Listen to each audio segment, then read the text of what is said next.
Backstage B, what's going on, man? What it is, what it do. One and only.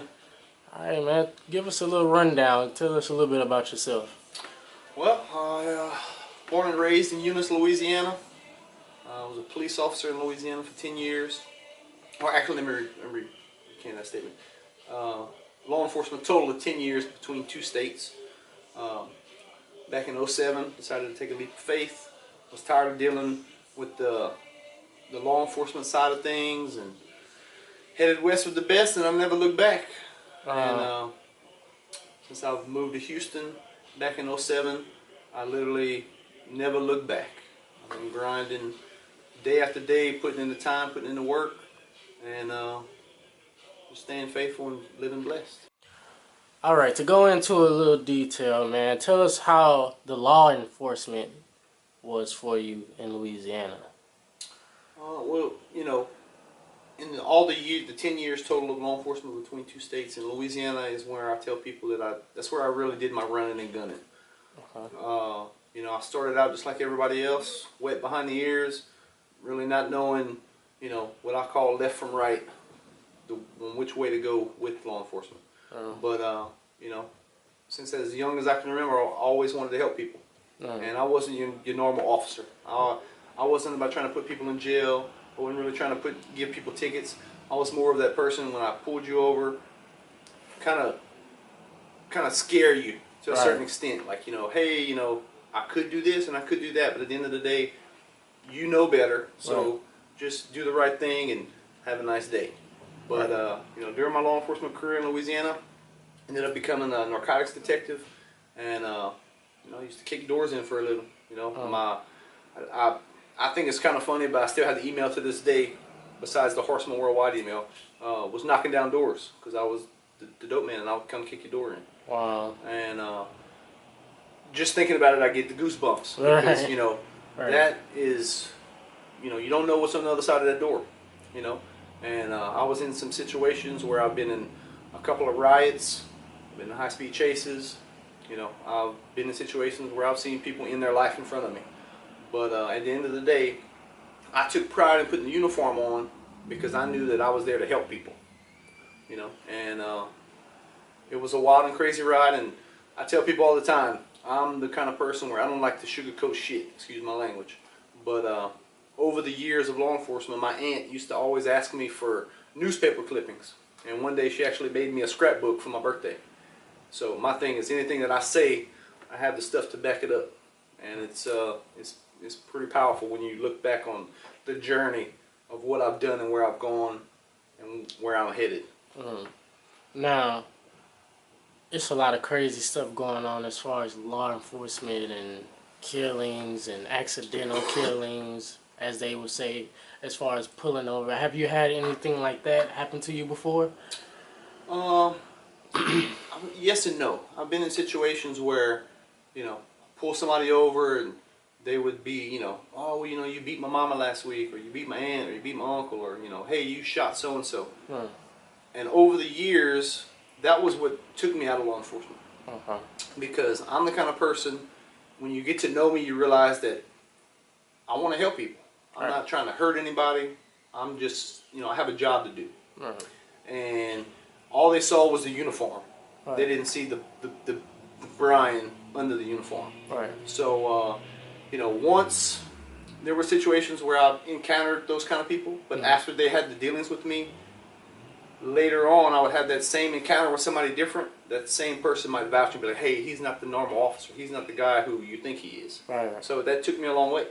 So you would very much say that it's avoidable to get out of those type of situations, basically. Yes. Because, I mean, a lot of officers, they feel as, and I get both sides. Like, sometimes we get in the car and we doing stuff we know we don't have no business doing. We get pulled over and we want to get mad at the cop because we know we messed up, but it's like, man, like, you just leave me alone this one time, you know?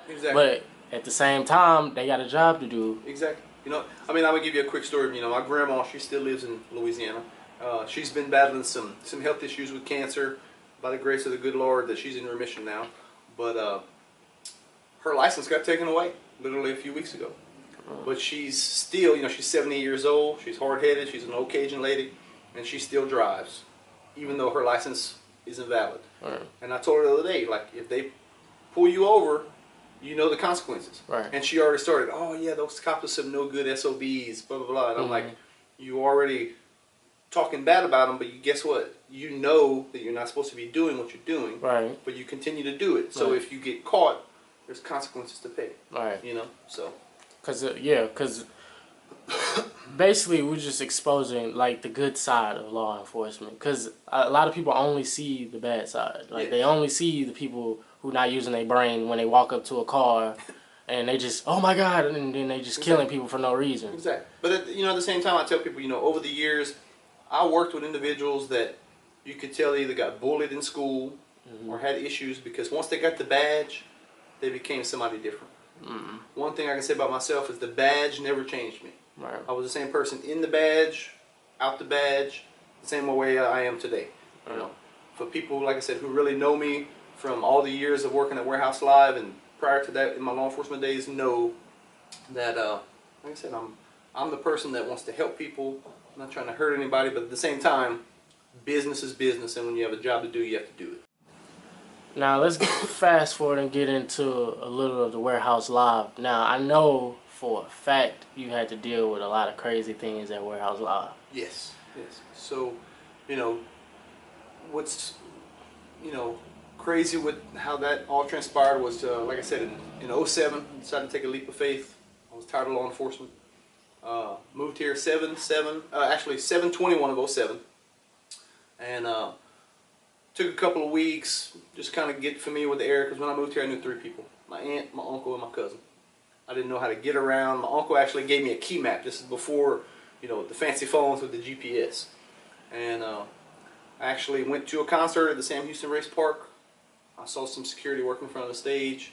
I got some information, and actually on my birthday on August the 28th of 07, I got hired on with a company called 5 Star Event Services. It's a part-time gig, but I made it into a full-time adventure for myself. If they called, it didn't matter if it was work, watching a parking lot, watching a door. I mean, whatever they wanted me to do, I did. Within 6 months, I became a supervisor, and it goes full circle because the first show that I ever worked at Warehouse Live, I worked backstage. Then, as I'm working these events, and I'm working at the Toyota Center and Verizon, which is now Bayou Music Center, and the old Meridian, and just so on and so forth. Next thing you know, the building asked if I was interested in working for them, and then it turned into working for them full time. Right. I actually, during the time of working with 5 Star and at Warehouse Live, I decided to get actually back in law enforcement. I worked at Rice University. During that time, I tell people, yeah, I was in law enforcement, but at the same time, it was more of I was babysitting kids. But the cool thing about that was, I got to experience some things that most people probably will never get to experience. And I became the security for the football team. I got to travel with the team in the 2 bowl games, which is, when I look back on it, the experiences that will last a lifetime. All right. Hell of an experience, too. Yes.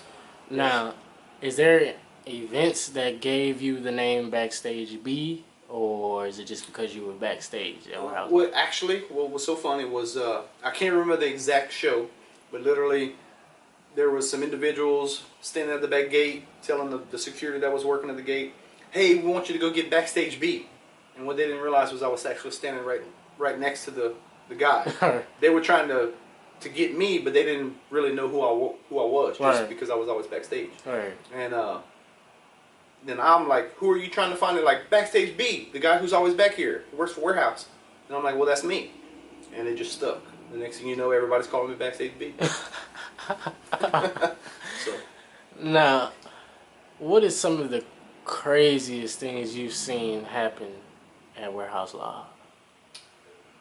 Man, I have seen the wildest things from, we started a show literally at 8 o'clock. We're supposed to go doors. It's 10:30. We outside making jokes like, oh, nobody's going to show up. And then within 15 minutes, it was like the floodgates opened, and we had 1,000 people show up out of nowhere. We were you know, making jokes about it, and then the next thing you know, it's just wall-to-wall people. Right. You know, that I've got to see artists, you know. This is another cool thing about working where I work is I get to see artists who are on the rise, and after they have taken their years on the rise and on their downfall, they come back through the small venues. You know, I'm going to use the name Kaylani, for example. You know, the first time I worked her show, it was in the studio. She came in a Sprinter with 8 people. A year and a half later, she came back through, was in the ballroom, it was sold out. There was 4 buses outside, 18-wheelers, it was just major production. You know, some of the biggest names in the industry have played in the venue. You know, from the Drakes, the Wiz Khalifas. You know, God rest his soul. Prince was the first person that, this was before my time, but he was the first person to ever grace the stage. He opened the venue. You know, so I mean, the building is legendary. You know, I mean, when you have one of the greatest artists, which is Drake, to have a song and give a shout out to Warehouse Live, talking about, you know, backstage at Warehouse Live is Bun B coming. I mean, to me that kind of solidifies the building, and let you know, like, hey, this is the place where names are made. You know. And a lot of artists feel too is if they get to perform there, they get to, you know, that's going to take them to another level. Now, have you had any issues at Warehouse Live, I guess, where people will try to come and be like, oh, you're going to let me backstage, or try to get rough with you? Yes, many times. How did you deal with that? You know, the same way I dealt with the things back in law enforcement. You know, I would let them know, like, you know, hey, I understand, like, who you are or who you may be affiliated with, but at the same time, I have a job to do. You know, yes, eventually you may be good. We're going to go through the proper channels, get with the tour manager, and find out, or the artist, just to make sure, and then from there, if you're good, I'm going to go above and beyond to make sure that you're taken care of. Because when artists and people come to the venue, I try to treat them like if they were at my house. Because when somebody comes to my house, I want to make sure they're comfortable. All right, now, for the real Brian, what goals do you have? Like, what is it that you want to accomplish in what you're doing? You know, my thing is, when I first started working security, I thought it was just, you know, more of just a fun job. And then the more I worked it, the more I realized that this was my passion. This is what I love to do. You know, there's nothing, and I tell people all the time, I use it hand in hand with law enforcement. I always wanted to help people, but in law enforcement, I saw the negativity every day in the world. Whereas with concerts, I see the joy. You know, people are off. They want to come. They want to have a good time. They want to laugh. They want to smile. They want to just let loose. And the cool thing about what I do is there's instances where I can take somebody who's a real fan, and you can just see it. And I have the power sometimes to take them and get them to meet the artist or be backstage. And there's been instances where I've, you know, there was a kid one time in a wheelchair that I was able to bring backstage, and the look and the excitement in his face is something, like I said before, you know, during this interview, is that's experiences that will last a lifetime. And to me, knowing that I was the one that helped put it together makes me feel good. Because at the end of the day, you know, it's not about how much money I make, you know, because money comes and goes. You know, the clothes you wear and the fancy jewelry, all that comes and goes. But at the end of the day, the memories you make is what lasts a lifetime. Like I said, it's just who I am. And he'll never forget that. He won't. He will never forget that. All right. Well, appreciate you coming through, man, and talking with us. I appreciate it. I'm honored, humbled to be one of the first security people to get interviewed by you. You know, I've seen you with your work. I've seen you grind, and I've seen you, as the words say, on the rise. And you know, I'm the same way with what I'm doing. You know, I hope to continue to grind and work hard and make the sacrifices. You know, before we put the camera on, I was kind of telling you a little bit of, you know, 11 years of working security. I've passed out my card to tour managers and production managers and people saying, hey, if you ever need security or you need bodyguard work, you just call me.